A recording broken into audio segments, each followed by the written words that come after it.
Hello again, I am Blunty. Let me paint a picture for you. The year was 1993, 20 years ago as a matter of fact. Geeks and nerds were not the celebrated, desirable subculture as they have become. These days everybody wants to be a geek. I walked past someone the other day who was extolling themselves as, oh, I'm such a gym geek. A gym geek! Have you ever heard of such a ridiculous thing? Not in my day, I'll tell you that much. But anyway, it was back in the day when video games and stuff like tabletop gaming and Dungeons and Dragons and all that sort of stuff was seen as a fad that we would all grow out of, and then we would go and get jobs and put on ties and pay our mortgages and do desperately boring things and forget all about things like 20-sided die and crap like that. 1993 was particularly special in that something came on the scene that changed geek history forever. Magic the Gathering. Not a really big reveal, I'll admit, in this point in the video, because the title of the video will probably have that in it.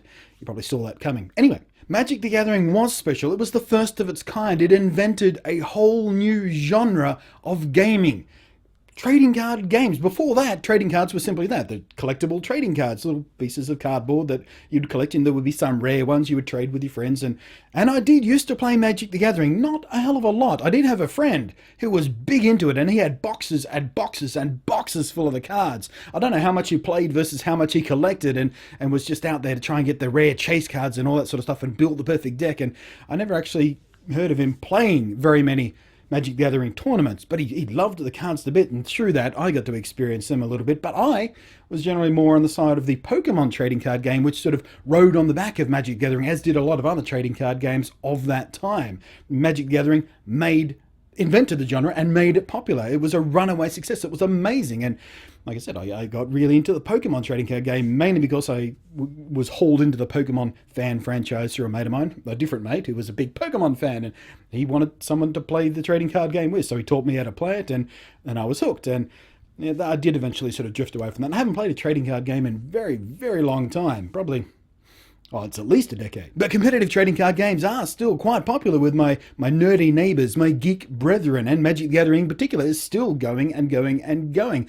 Every convention I go to, I see in the little tabletop area, there are two trading card games I see. Pokemon, Magic the Gathering. There may be a few other satellite ones sort of drifting around in orbit, but those are the two. Magic the Gathering is always there. But the reason for all this Magic the Gathering nostalgia talk is because today I got a package in the mail. An unexpected package, a package of mystery that I had no idea what was inside.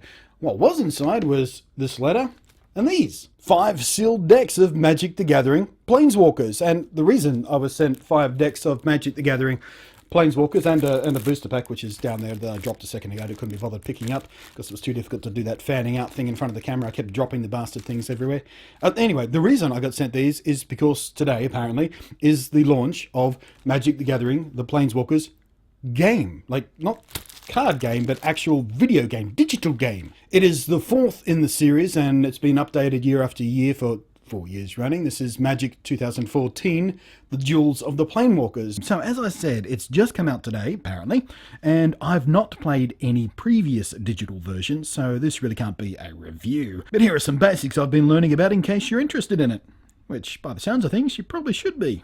It's designed to be highly accessible to newcomers with friendly sort of voice-guided tutorial missions and the like. But of course, for those who are already neck-deep in gathering magic, the game can get as complex as you let it. This new version introduces something exciting that's, I don't know why it was missing in the first place, but it's something existing players have been clamouring for apparently, and that is a booster pack mechanic, the ability to build and customize your deck either completely from scratch or just by selecting a few key cards that you want in your deck and letting the computer fill out the rest of your 40 card deck with appropriately complementary cards. And it's this long-longed for ability to legitimately and properly build one's own deck in much the same way as you would in the real world, as a matter of fact, that's going to be the big thing for this game, I think. I mean, I honestly can't imagine why something like this was missing from the first 3 versions, because building your own deck is kind of one of the most fun parts, the most creative parts of these particular types of trading card games, you know, outside the actual battling, of course. But anyway, the cards in the game also animate, which is new, apparently. It's obviously not essential for the game, of course. It doesn't add anything to the gameplay, but it is nifty, and does add some visual interest to what can otherwise be a fairly static video game. I mean, after all, it's a digital version of a card game, so any superficial polish to making it cool looking will be welcomed. There's a single player campaign mode which has a storyline woven into it, which again is another first for this game series. It's about a wizard hunting down an enemy wizard. I doubt it's very much deeper than that, but at least it'll be something compelling to help move you forward as you travel between planes and battles and such, especially if you're just learning your way through the game. There's also apparently some puzzle-based challenges, which range anywhere from simple to excruciatingly, hair-pullingly fiendish. At least that's what I've read. And of course, outside of the single-player stuff, you can duel against online components, proper human foes with which to sharpen your skills and gloat over their defeated husks left in the wake of your card-flinging magical footprints. There are a bunch of different versions: Microsoft Windows, PlayStation 3, Xbox 360 in the Live Arcade, iOS and Android, and I have no idea whether the different versions are interoperable as far as online dueling goes. That'd be cool if they do. I should have checked that before making this video, but I'm too lazy. And from what I can tell from the screenshots that these guys sent me, they did send me screenshots for all the different versions, the game looks pretty much identical on all the different platforms, with, you know, screen sizes and resolutions varying slightly between them naturally. To celebrate the launch of Magic 2014 Duels of the Planeswalkers, the video game, and this year being the 20th birthday of Magic the Gathering, Wizards of the Coast have sent you a bunch of goodies to ignite your spark and begin or continue your own Magic the Gathering adventure. In face-to-face Magic, you battle as a mighty wizard known as Planeswalkers, using spells, enchantments, and creatures to defeat your opponent. Duels of the Planeswalkers provides over 20 hours of single-player plus multiplayer entertainment. This pack contains a sample deck in all 5 colors of Magic, one pair of promotional goggles as worn by the Planeswalker Chandra. I didn't get the goggles in my package, you bastards! I got 5 free decks of Magic the Gathering. I got I got the promotional booster pack, but where are my goggles? I wanted the goggles. It doesn't even have a picture of the goggles, what they look like. I want goggles. And also this thing, which is part stylus and part USB key. I've got no idea whether the camera's actually focusing properly on that for you, but here's a close-up of it, just in case you're curious. It's got the Magic logo sort of reasonably poorly screen printed on there, and the logo, and apparently it works quite well. There's a little stylus, and it's also the USB key with a bunch of the media assets that I've probably been showing you in this video, the screenshots from the various versions in the trailer and such, and the information I used to inform part of this video, I guess, probably.